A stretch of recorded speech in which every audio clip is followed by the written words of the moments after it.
Okay, so we just went through an example, 3.30, I believe it was, with the thorax, and there were 3 parts to the fruit fly example.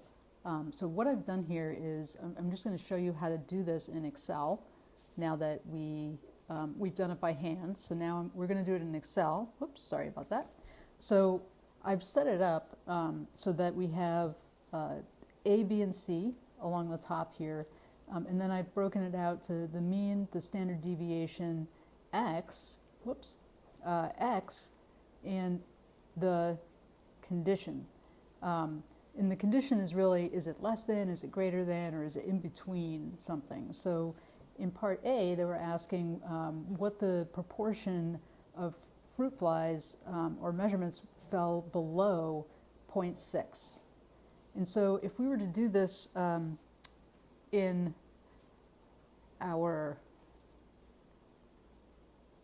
Excel world, we would basically, I'm just trying to type it in here, cumulative,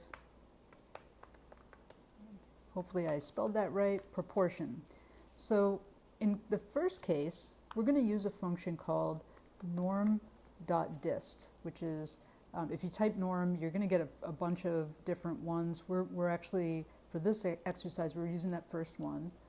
And you can see here, I don't know why it throws an M in here, but you can see here that it is asking you for the X value, mean, standard deviation, and whether or not it's cumulative. In our case, for this exercise, they're always going to be cumulative proportions.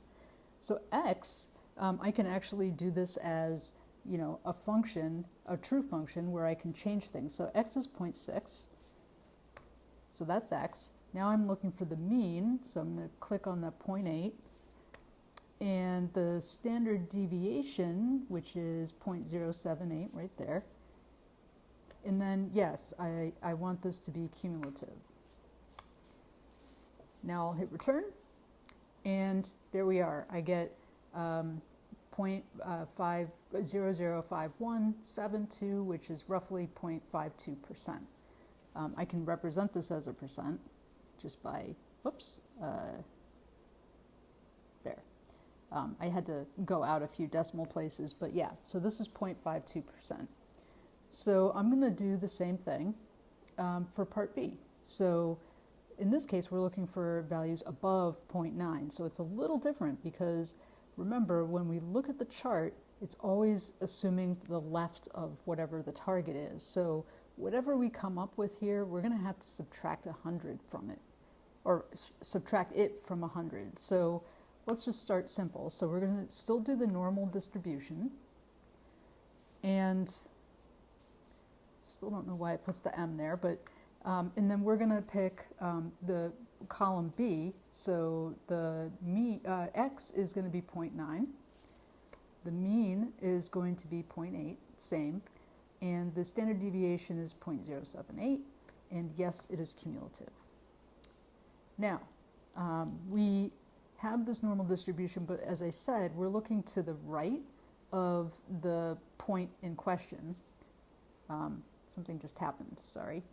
I just want to get rid of that. So I'm going to move my cursor over here, and I'm just going to say 1 minus whatever we get for our normal distribution. And I hit return, and I get 0.099, and if I convert this to a decimal, it's roughly 10%. The last one is in between, and since we already figured out, and if you hadn't figured out the 0.6 and the 0.9 parts A and B, that would be the approach to solving part C. Is if I was given a condition in between, I could figure out the stuff to the left of the point that I'm given, and the stuff to the right of the other point, or I can you can do it in a few different ways. So. But we're just going to use what we have. So in this case, we know that the total has to be 100, or I'm sorry, 1 in this case, because we're going to convert it to a decimal. So 1 minus this value I need parentheses, sorry.